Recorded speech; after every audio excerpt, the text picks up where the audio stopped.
Eto na nga, sige pangkin. Para sa mga nagtatanong kung paano maglipat from Binance to BitGet. I'm gonna show you the desktop version first and then let's do it sa mobile version.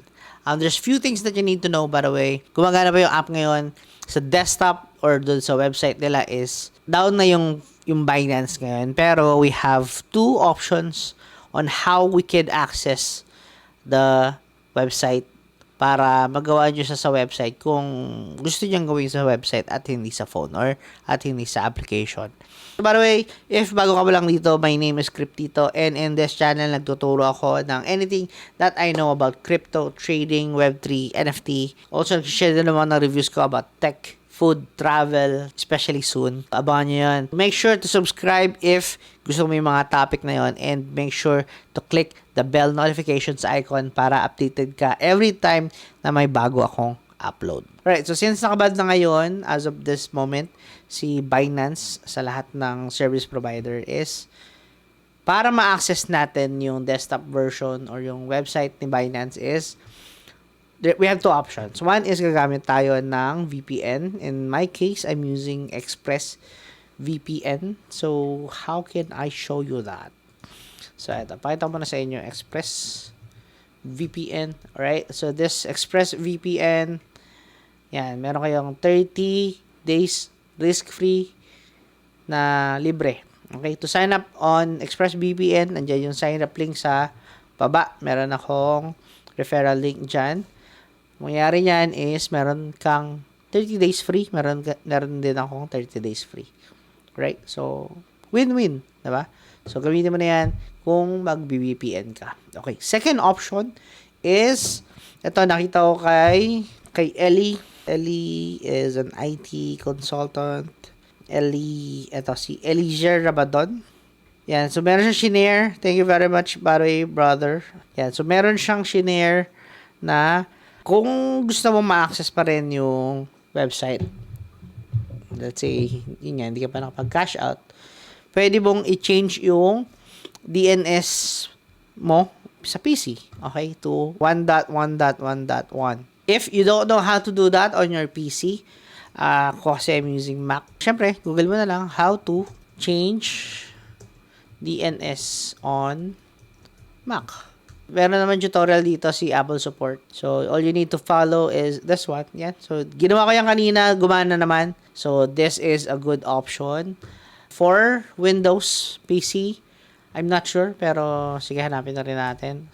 How to change on Windows. Yan. You can follow that from Google for Developers. Yan. So, you can just follow that. Although, I'm not sure with the security, kung ano man yung caveat nito or kung may mga cons man to, I'm not sure. Do this with a grain of salt. May ganun. So, let's say, so Binance.com. Alright, so hindi siya pwede. Gagawin ko is turn on ko yung VPN ko and then refresh. And, voila. Okay, na siya. So, na-access ko na yung account ko ngayon. Yung ginawa ko kasi kanina is nabago yung language eh. So, meron dito pang bago ng language. Alright? Gawin nyo lang English and then peso. Again, wala akong VPN. The sign up link is nandyan sa description box. Now, let's start with the transferring. We're going to use BitGet. BitGet is one of the exchanges na matagal ko na ginagamit.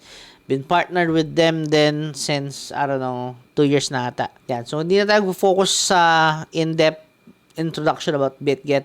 If you want to know more about BitGet, meron akong video dyan sa playlist ko. Jump in na tayo on how to transfer your funds from Binance to your BitGet account. So, make sure na nakagawa na kayo ng BitGet account. If napapanood nyo to sa TikTok, you can click the link in my bio, then look for BitGet, sign up there. And if you're watching this sa YouTube, andyan sa may description box yung sign up link. Pag nakagawa na kayo ng BitGet account, so punta tayo sa home page. Yan. So, by the way, this is a dummy account because, for security purposes. So, let's go to Binance first. Okay. So, Binance, all you need to do is, syempre, ano magagawin natin? We will withdraw from Binance. So, punta lang dito sa withdraw, dito sa Spot Wallet More Overview. click mo tong withdraw. Select mo kung ano yung coin na gagamitin mo. Ayan. So, yan yung mga coin na natitira sa Binance ko. So, let's say USDT. So, address. Yung address na to, hinihingin niya yung pagpupuntahan ng funds mo. So, kukunin mo ngayon yung address mo ngayon sa BitGet. So, punta ka dito sa may wallet and then deposit. Kasi, from there to here. So, deposit. Alright, so by the way, bago tayo makapag-deposit dito sa BitGet, make sure nakapag-verify ka. Saglit lang naman yan. It will take minutes lang. Alright, a few minutes have passed. Like, 3 minutes. Okay, yun na. Quick buy or on-chain deposit. So, syempre, on-chain deposit tayo. Ano ba yung i-deposit mong coin? USDT. Network, select network. Again, TRX or BEP20. So, gusto mo BEP20. Okay, copy mo lang yung address. Yan, so lagay mo dito yung address ng paglalagyan mo ng funds. Then yung network. Okay, ano yung ginamit natin network is BEP20. Right? So make sure natin BEP20. Okay. So yan, so magkakaroon naman yan ng pop-up just for you to make sure. So I'm sure magkano yung ilalabas mo from Binance and then withdraw. Yun lang yun. Makapag-withdraw ka na, just follow the instruction ni Binance. Hindi ko na i-discuss yan. And then, yun, matatransfer na yung funds mo dito sa BitGet. Yun. So, usually, it will take like 3 to 5 minutes. 5 minutes, matagal na nga yun eh. Minsan kasi pag sobrang dami na nagwi-withdraw or sobrang dami na transaction, minsan tumatagal, pero hindi naman sobrang tagal. Like, siguro matagal na yung 10 minutes talaga. So, again, make sure na tama yung selection, yung network, and then yung address, tama yung pagkaka-paste mo. Again, make sure na same address mo talaga yung na-paste mo doon sa Binance kasi merong mga hackers na ginagawa nila is parang minomodify nila or namomodify nila yung nakaka-copy mo. So, let's say, kinopy mo to, pero ang na-recognize ng mouse mo is yung address nila. So, sa kanila mapupunta yung funds mo at hindi sa'yo. So, make sure na kung ano man yung kinopy mo dito, copy address, make sure pag paste mo dito, same lang sila. Okay? So, that's how you transfer. Yan. So, that 3 to 5 minutes, nandiyan na yan sa account mo. Makikita mo na yan dito sa may wallet mo under, dito. So, total value assets.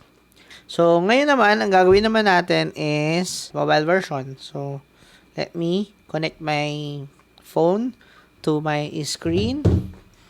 Yan, so let's do it sa phone naman. Same thing lang din, syempre from Binance, mag-withdraw tayo. So, click natin tong withdraw. Click natin to USDT. Syempre, kung ano yung ita-transfer natin via crypto or email or for ID. Syempre, via crypto. So, same thing din, kukunin natin yung address natin from BitGet. So, tayo sa Assets tab. And then, Deposit USDT. Okay? Yan yung i-deposit natin. Anong network? Again, pinakamura is BEP20. Kung gusto nyo. Yan. So, lalabas dyan yung QR and then yung address. Okay. Blinar ko lang for my security purposes. You can click this copy icon sa middle right. Yan. So, dito may selection din saan siya matatransfer.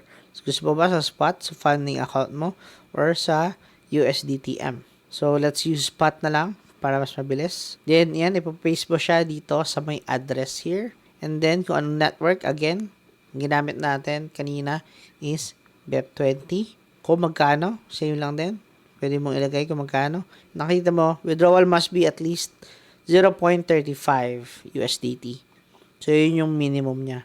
Then, yan. So, just click withdraw dyan sa baba and then follow the instructions. Verification lang from Binance. I'm sure naman marunong ka nang gumamit ng Binance mo. And then yun, again, aantayin mo na lang na pumasok yan dyan sa my BitGet account mo. 3 to 5 minutes.